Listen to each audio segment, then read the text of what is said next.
test for both these mid laners to showcase what they're capable of in their first game here at Worlds. The Flying Oysters picked up gold leads in 28 of their 35 games from the PCS at the 14-minute mark. Many of those were significant gold leads, an average of 1,800.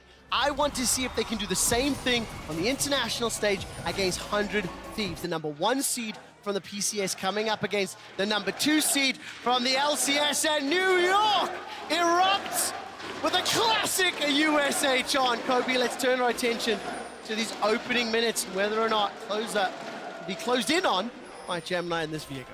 Yeah, a lot of defensive warding opening up here for 100 Thieves. 2 wards dropped here in the river very early on. Then you get the recall there for Huhi, immediately switching over to the sweeper already for Amumu, and positioning a little bit aggressively here. Right now, it looks like they're trying to cover Closer's blue buff. Nothing too aggressive going to come out from CFO, though. They're going to posture up towards the bot side of the lane. Gemini and Rest going to be securing the top side, which means that both junglers are going to be going in opposite directions as Closers are going to look to path towards the Fiora. I don't expect him to threaten any dives early on, but I think primarily his goal will be to cover someday. Remember, in this early lane matchup, it can be a little bit difficult for the Fiora. Around that level 3 mark is when Aatrox does have some real threat, but then the matchup really starts to scale in the favor of Fiora as the lane goes on. And again, Sejuani can be very aggressive as a jungle matchup when you have double melee solo laners, so you can even look for those super early ganks to try and get key summoner spells out for the matchup, or even look for those kills. And with the opposite pathing here, bottom side pushing for CFO, as well as Gemini heading over on the Viego, full clearing top to bottom for him. I'm really interested to see, really every single one of these lanes has high amounts of expected trades and, you know, engage potential. The Kai'Sa Rel got jumped on first by Bandage Toss from Huhi and FBI, who have instantly backed away just a moment ago. Mid lane for now.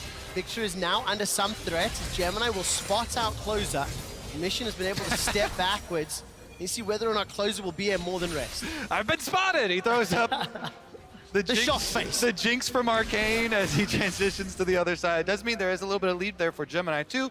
More efficient pathing, not going for the swing towards mid lane. Like we said, you know, fishing for summoner spells. Maybe you could get a little bit aggressive there, even a little bit of a damage trade. But with the timing, Viego already on Raptors, they do get a little bit of a sighting there, and it will just be continued full clears for both of them. Opposite sides.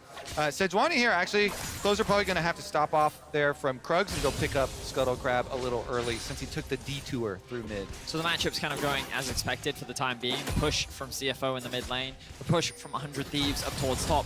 The one I wasn't entirely sure about was his bot lane, a matchup that we don't get to see very often. Kai'Sa Rel into Misfortune Amumu. Of course, MF Amumu becoming a lot more prevalent as we've seen in play-ins. But Rel is a champion that we haven't seen a lot of. And Kobe, you and I were talking earlier in the day about how her buffs are actually surprisingly significant. Her engage is now just a flat 13-second cooldown as we see Huhi going in once again. Advantage toss forward. Huhi's now looking for a bit more. Finds it. That's Koala below 200. Flash for flash. Shun! First blood onto 100 Thieves. Huhi's taken down. He followed it up after being engaged on. And now FP is in trouble. Call for reinforcements. Gemini's trying to find the second kill for the Flying Oysters, and Koala steps forward. Ferromancy crashed down. A kill traded back and forth. At least FBI is on the board. The first and second blood oyster right here. Bottom lane just destroyed there for the 100 Thieves. Both of them go down. Minions will be lost as well. FBI goes down as the wave crashes. Huhi's the only one around to be able to pick up the straggling ones here as that one goes into the dirt. What a fantastic debut for this bot lane. Shun, the rookie of the team, along with the experienced veteran of Koala, they punish Huhi's aggression. They remount on the Koala to then set up the initial pick. He then flashes away, but then Huhi, he's overcommitted. The damage from Shun, the flashing in to secure that kill, and then Gemini's in the perfect position to set up the dive. A great start for CFO. Yeah, you can tell. Shun immediately there with the positioning. There was no way they were going to back down from that game of support all-in chicken. He follows it up. He gets that auto off. The Kai'Sa passive, massive there. And Gemini, the standout there from Champions Queue, past full clear all the way down on Viego. Easy move for him to come support that big play from the bottom lane, setting it up. And statistically speaking, from a PCS perspective, Shun's damage percentage and damage per minute in comparison to the rest of the league was below average, was not one of the players that really shone in the PCS. So not only is this combo something we haven't seen a huge amount of before, he is popping off in this early game. But considering how young of a player he is, it's really impressive how mechanically he has stood out within the PCS. He is a player that the region is very excited about and the potential that he's capable of. And to start off your tournament like this kind of matches the expectations that have been put on his shoulders. Yeah, especially with this team comp. That is greatly going to accelerate the win conditions here for the Flying Oyster. They can go for those dive bomb Kai'Sa plays much earlier. This also is going to allow them to unlock Koala for some of these roams. The Hex Tech flash here picked up for him, so constant aggressive looks now towards bottom lane. They call Gemini again. They clear out the vision for 100 Thieves. They can get the push into full river control for themselves. And I think for Flying Oyster, if they're able to arrest Dragon control from their gold lead, it's twofold. Not only does it help them set up for a win, 100 Thieves have had great Dragon control, led the way to many victories, but from the Flying Oysters, they generated gold leads on average 1.8k from the PCS. The early play in bottom lane has accelerated them up 1,000 gold against 100 Thieves, and that Dragon is up already. A little bit of contest in and around the river. Meanwhile, on the other side of the map, Someday is doing well with the Fiora, constantly pushing this Aatrox in, able to get him under the tower. And Abadage on his level 6 power spike here with Sword Shoes for the Akali, trying to just keep some presence in that river, not to let the bottom lane advantage for Oysters spill over. Yeah, I mean, so far, everything going very comfortably for CFO. They have the advantage bot, they have the advantage in mid for the time being. And really top lane's doing what he can considering the matchup. We talked about how very early on there are windows where Aatrox can really take advantage of the 1v1, but now with these itemizations and the levels, an advantage for Someday, it's going to be much harder for Rest. And Cage tries to come through for Huhi. Nothing really going to amount to much as Closer is shadowing behind, staying in the fog of war. Will now move into this brush. And then looking for a play to try and get this bot lane back in, or at the very least make sure they can push this wave underneath the tower. Yeah, such good restraint shown here from CFO bottom lane. Even with the big lead, they know with the positioning, hey, Sejuani probably down here trailing. If Amumu's fishing for this, definitely don't give the play to them. Giant pushing wave. We only have a couple seconds to wait. As long as we don't step up and make some giant ego play, we'll retain this massive advantage. It's the rule of thumb, Kobe. Never fight into a stack wave, right? It's just, not only like, do you have... why are they going for this? When not only are there opponents in front of you, but the minions also act as an additional enemy. So very smart, good respect there. But it's not Gemini that's going to start this one off. He's just going to start this one off solo. Closer will be there to match him. But look at the mini-map. We can see both supports heading their way towards the Herald. Huhi, though, has the slight advantage. Very quick itemization in CS differences, no significant Hang on a advantage second. as Someday takes a Q to the face and forces Rest to flash once Closer comes in from the flank. This did interrupt the Herald as a minor win, bought enough time for Koala riding that metal horse. Magnet Storm unlocks, and this could be a 3v3 in the top lane. Yeah, we've got actually a 5v5 possibly brewing with both bottom lanes heading up as well. Misfortune with Strut is a little bit behind, but can walk a bit quicker. Kai'Sa already here. Herald does leash though, so there's a delay on the giant Herald fight. Both supports are level 6. That crucial ultimate. The primary engages of both teams will be available. And remember, the biggest difference, CFO, they want to try and dive, leverage their intent mobility to get onto the backline, whereas Abadage is going to be using his mobility to access that backline himself. Both teams are posturing 5 versus 5 on the map. The Herald, the objective. He pulls the trigger. He pulls the trigger. 100 Thieves. They're on the Herald. Look at Koala. Keep your eyes Flying on the Elspeth, rail. stepping forward, Magnet Storm, followed up by the Killer Instinct, and Closer Simpacting with Glacial Prison does so much to dissuade the engage. It's 100 Thieves that get the kills. Abadaga's 5-point strike. Manages to get it and steps back away. The engage was great. The counter was better. The massive misfortune ultimate from FBI over the entire CFO team. 100 Thieves, they get the kills and they get the Rift Herald. I thought that fight was going to go horribly for 100 Thieves because at the start of this, look, keep your eyes on Huhi. He's going to miss his engage, and that's the window that CFO used. The two-man ultimate, but the riposte is good. Then the flash ultimate from Huhi sets up for the MF ultimate to rip apart CFO. They're forced to disengage, and 100 Thieves not only secure the Herald, but pick up 2 kills. Yeah, the chase afterwards there too, picking up 1 more for themselves. Koala right back out to the map though, clear out some of that vision. They did not get the bounty on top of Kai'Sa's head, as Shun was one of the ones able to escape right back through, but no summoner spells or ult left for him. Look at that damage from FBI's Bullet Storm. The fact that Someday was also able to riposte the engage, that CC, instantly became a threat that needed to be made aware of. I missed that in the live. Now, important to note, 100 Thieves are still down 700 gold, but they can use that Rift Herald for a plate gank. Use that to get some control. Also, Someday's up 20 CS, 30 CS in that top lane, Cody. Yeah, and every lane now is looking at jungle ganks because so many flashes were burned in this. Right now, mid pressure is going to allow the push out for CFO. They'll transition over to Dragon as closer comes to check. The window now the 100 Thieves have is the Herald in top lane. You can see that Someday does have the push. There's nothing that's going to get in his way if he wants to use it with the Divine Sunderer completed as well. Is he actually going to look to proxy this? No, he's just going to trade a little bit and disengage. I thought that was a good window for him to actually throw this down and really threaten that secure on the top tower, but for the time being, he's going to hold on to it. Will pick up that ward there. Cheeky little deny. But CFO, they will secure their first Drake of the game. Small bonus for them.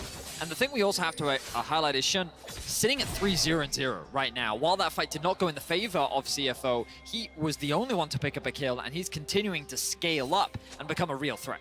And they did a good job tracking cooldowns as well, playing around. Misfortune doesn't have ult backup for this Dragon fight, so we're going to move in. We'll take it while that is down. They don't have to threat. That was just beautiful. Closer is going to be able to help out. Wait a minute, but it turned around. How did that turn around? The gravity field stunned them. The gravity field stunned them. The gravity field locked Abadage in place, and they're not done just yet. Yo, we need a slow-mo on that replay. I was convinced Mission was going to die, and I could not be more wrong. Mission stands tall in the face of the assassin. Immediately, they get the counter, and Gemini comes in. Viego, execution damage, burst down Abadaga. Call him Tom Cruise because he pulled off an impossible mission. It didn't deserve that laugh, but thank you, Betty. I'm kind of hurt. That's how painful it was to listen to that.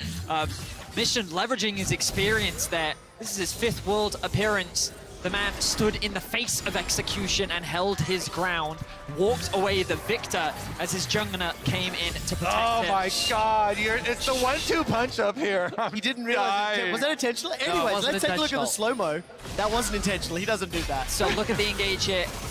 It was a clean engage from Abadage. Everything lands. He's just waiting for the ultimate, but then he gets rooted up. He gets stunned by Gemini into the root from the gravity field, which means that he gets locked up long enough to allow CFO to secure that kill. Beautiful play from the mid-jungle duo. The synergy coming in clutch. Gemini's timings have been so good here, working to the lanes that need him. Let's take a look at Closer and Huhi headed up top though. Someday the winning part for 100 Thieves. They shall the Rift Herald is not valuable. It is taken out and denied by Gemini as well as Rest. That gold lead is maintained at 1,500 in favor of the Flying Oysters. Too many things now should be going well for 100 Thieves, but they are just falling apart. 100 Thieves now have their eyes set on the blue buff, but I don't know if this is an objective they can fight. Right now, Koala steps forward. Ferromancy into the Magnet Storm. Closer can throw out the Prison and Pete. Put Rest in place, but FBI is jumped on by Gemini. So for 1 kill to 100 Thieves, here comes Abadage. It's traded for FBI, who steals the Make Array, and the Gemini will be able to use the Heartbreaker and pick up that misfortune. Closes down next. Someday and Huhi join up with Abadage. Rest will pull back. It's a 2,000 gold lead, and the fight goes the way of the Oysters. The first seed from the PCS has come to play and silence this crowd. What a phenomenal performance from them in the early game. You talked about how domestically they were known for building gold leads. Well, Quickshot, they already find themselves with a 2.2k gold lead. It's not done just yet. It's now Mission's the target. He's 1, 2, 3 members strong. Gravity Field comes up. The riposte is going to deny the stun, and at least 100 Thieves get that kill back. The game is not out of 100 Thieves' hands, but it is starting to fall apart around them. Exactly. Look at especially the Kaisa. Shun is so fed. This is insane. Gets off solo tower gold in mid lane in addition to the extra kills afforded to him earlier. This Kaisa is out of control. How do we reset this one? We don't even have a keyboard. There we go. All right. It's a massive, massive power spike for him. This means that when Flying Oysters implement the composition that they've set up here, so many CCs to set up for Kaisa plays, when he has ult available, flash, and cleanse available, he can dive bomb in, get that kill, and immediately reset. Flying Oysters so far, managing these skirmishes, sublime. Despite that Rift Herald fight going the way of 100 Thieves, almost every other play thus far has gone the way of Flying Oyster. They picked up first blood, they picked up first dragon, they've picked up the first tower, and it is 30 seconds until the next dragon spawns. Gemini on this Viego as well. Reminder that that was blue side's second pick. He's 2-1-3. Just shy of 100% kill participation, has utilized the champion that he is most well known for out of the PCS to near perfection. And this will be an uncontested Herald, Kobe. Yeah, certainly will. 100 Thieves, no business fighting that one. You lose so much ground when you lose the mid tower that early on. Allows Flying Oyster. You can see these wards, they're already starting to get in around the objectives as 100 Thieves trying to play the other side. 3-person dive again. Flash and World Ender available. That's both of them used. Dashing, dodging, ducking, diving. Riposte plus one more lunge does it. Mission completes the teleport, throws a Chaos Storm forward. Closer, Huhi, and Someday, the hit squad make it out. Now, does Shun fancy a shot with that Killer Instinct? Not into 3. He backs out. 100 Thieves get the kill and get away. And it's smart timing to go for that play for 100 Thieves as well. They're trying to play away from this Kaisa as much as possible because that is so much of the gold lead of Flying Oyster right now. They get the kill, they get out while Mission is teleporting in and escape this time without a counter. So now, 100 Thieves going to leverage their numbers advantage to start off the break. CFO, they're going to be forced to just give this one up. You can see blue pings coming down on the bot lane tower. They have their eyes set on an objective that they can look to trade it for, but they don't have information as to where 100 Thieves are right now. They know that Abadage is top, and they will catch the Misfortune in mid, which will give them this window. Over the wall, the Rel will go, and they'll get a little bit more deep vision to help offer protection for Mission as he secures that objective, which means that another tower will go into their back pocket. But the gold lead's still very sizable for CFO. I wish to throw a huge shout out to our stats team who have helped us throughout this event, and a little bit of hopium to everyone in New York City, to every LCS fan out there. 6 out of the Flying Oysters' 10 losses. This was a team that had a gold lead at 14 minutes. If we look at their gold graphs, as we have done, there are a lot of nosedives from the top of Mount Everest in those losses columns. So for the Flying Oysters, have they been able to clean up how they close games out? And for 100 Thieves, their team composition can still fight back. They just cannot fall further behind. Because when you start getting hit with that wallet, it gets so much harder. This looks to be another kill. Rest is thrown down the ultimate, but 2 members of 100 Thieves jumping, flashing forward. The stun comes out. Gemini arrives. He's not going to be able to find the route just yet. Someday will get killed. And Koala won't find one. 1-for-1 trades. Ooh, Someday commits under the tower there to finish off that kill, allowing with these Hex Gates especially, CFO to come. They pick up the counter one. That was the one winning lane for 100 Thieves. Has been the Fiora, has been Someday, has been their power point. And now with the 1-for-1 trade, that's actually good for CFO as they're able to capitalize on an objective for themselves in the aftermath. And just look at how much Mission is benefiting on the map. The veteran for this roster, 200 CS at 18 minutes, just short of 19 minutes. He's now going to secure another tower, but they go in on him isolated. Right now, it's just Death Brush all day. The strategy for 100 Thieves. He goes in the field, out the field, right back in. Teleport's committed. FBI makes it rain. He's got bullet time available, but needs them to get locked down. No ultimate, no flash, no range. Teleport does nothing And Flying Oysters get out. It was Rest who TP'd to the bot lane to catch that wave, and Sunday TP'd into the fight. That could have been a massive team fight for 100 Thieves, leveraging their numbers advantage and the fact that Mission just flashed, but they couldn't quite lock down CFO as they were disengaging. So they're able to get away, continue to maintain this gold lead, and 100 Thieves don't get anything off the back. Yeah, it's a two-person surprise on Mission, but the two people are two tanks. Sejuani and Amumu not exactly going to have enough burst to finish off the kill.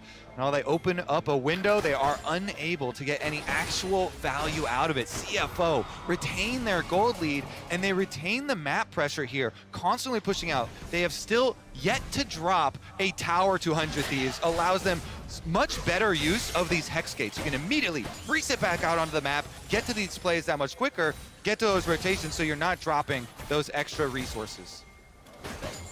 CFO right now just moving into 100 Thieves jungle. They have their eyes on Sunday, but they realize that he's too far away. They're not going to overcommit to that play. Instead, they're just going to drop a bit of vision. You can slowly start to see the vision getting deeper and deeper. 100 Thieves losing more and more control over the map. They do have control over the Baron for the time being. They're also going to have control over this mid-wave, but one of the weaknesses of this composition is their siege and a straight front to back. When Mission is there, the wave clear is too strong, and 100 Thieves can't risk getting close to that tower. Yeah, I think CFO right now on some big power spikes looking for that dive bomb play. They've invested pretty heavily into flat penetration. You have the Collector for Kai'Sa for the burst damage executions, and the Shadow Flame also just now done for Mission. Big 2-item power spikes for both of the main carries here. So 100 Thieves have to be a little bit careful with what they're toying with. Vedius, when I look ahead, a minute to the next Drake, Hextech, Soul is what we're playing for. Baron is open and available. 100 Thieves so far have tried to find those picks and haven't been as successful as they would hope. You anticipate they fancy themselves a shot at a straight head-to-head team fight? Are they still looking for picks? How do they come back into this game as they are down 3,500 gold? I would say that 100 Thieves comp can team fight, and it's not like that it's weakened by any means, because you still have like a Mumu NF, Akali with a good flank can also find ways in, but strictly speaking on paper, as Mission face checks the Akali, she missed everything. Shuriken doesn't manage to connect. Abadage will definitely want to fix that for the next engage. I think 100% of the chance of winning a team fight for 100 Thieves is predicated on hitting an Amumu ultimate to lock people in place for MF. If they don't hit that, they're going to lose. And I think that when you kind of strictly look at CFO's comp, it's just so much easier to play when it comes to the fights. The TP is now coming in, the Dragon is up in 7 seconds. It is CFO that have control of the mid wave, and actually they're conceding the bottom river right now. They're moving up towards the Baron. Look at the vision on the minimap, Vedius. All of that vision with 100 Thieves cleared out. Flying Oyster, thank you from our observers. The engage comes out from Koala and Shun. That's a dead Huhi. Curse of the Sad Mummy not available.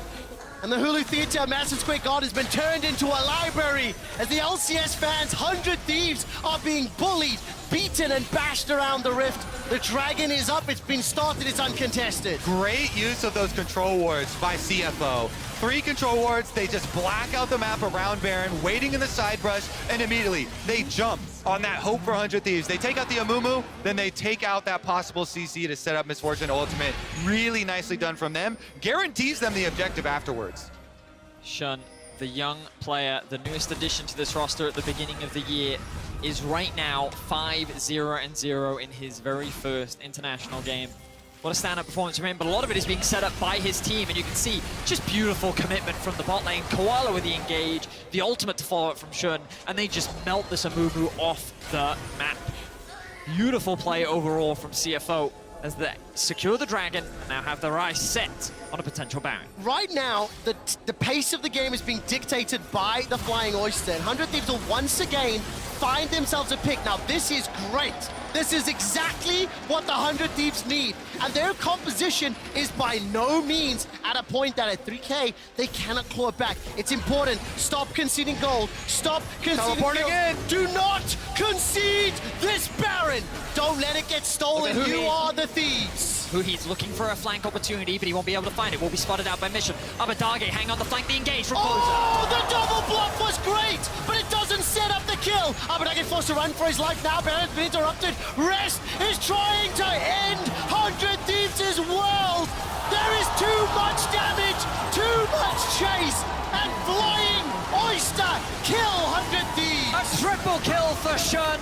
That is 100 Thieves wiped off the map, and that will be the Baron secured for the Flying Oysters. Shun is legendary!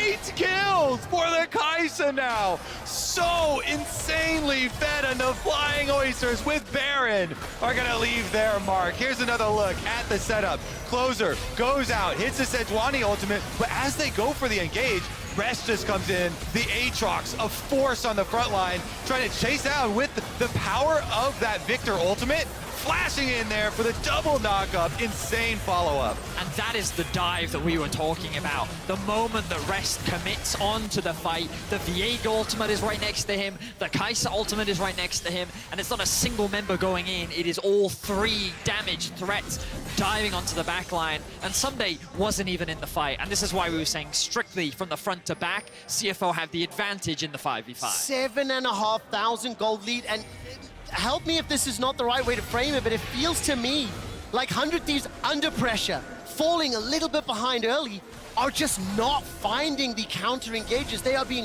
caught out. Frankly, they're being pushed around the map by the Flying Oysters. I want to give everyone a heads up that PCS versus LCS all time is 4 wins to the LCS, 3 wins to the PCS. Right now, 100 Thieves is on the verge of dropping a game to the Flying Oysters, who make their World Championship debut. Baron, power plays, powered up by that Red Bull, pushing this bottom lane. This is the 5th tower secured uncontested, and it is looking more and more difficult because Flying Oysters engage is just so powerful. They're on the doors of the base of 100 Thieves. They're being pushed to the brink. They're gonna need a miracle fight to be able to bounce back in this one. The gold seems insurmountable, and CFO have done a fantastic job of leveraging their leads to suffocate their opposition. Kaisa almost has Infinity Edge, and we're looking at 2 items on Misfortune here. I cannot get over the massive advantage of Shun. This is going to be so dangerous for 100 Thieves. Everything standing here, trying to defend inhibitors. Oh man, 800 plus 40 CS. The Baron empowered minions are starting to clear out. And of course, because of that Baron buff, they're so much more difficult to be cleared. Abadage and Closer looking for an opportunity. They have to hit their skill shots. They have to do it again and again to make back this goal deficit. 4,000 Red Bull Baron power play in the favor of CFO right now. They've secured the first base tower. They're looking for the first inhibitor. Rest is going to clear out that mid wave as a new one joins the fray. CFO likely not going to try and end the game right now. The Dragon spawns in about 35 seconds, and after securing this tower, I expect them to disengage. I think as soon as that cleanse comes up for Shun, there's 0 chance that 100 Thieves could be able to win a team fight anyways. With that thing up, even with the Amumu flash in, trying to land an ultimate, their dream scenario becomes non-existent. And there's the Infinity Edge for Shun. He resets. It's a 4-item Kaisa to the 2-item Misfortune.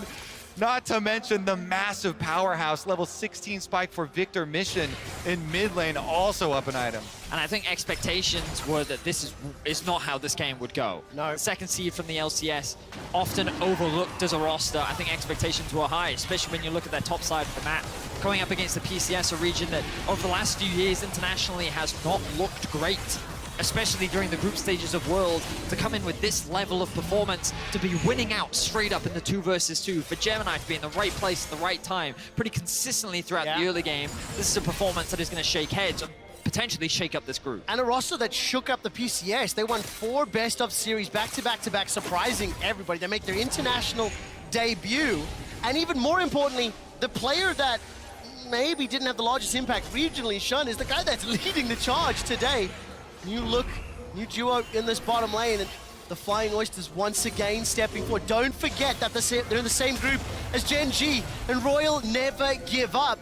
It's always going to be a difficult group to compete in.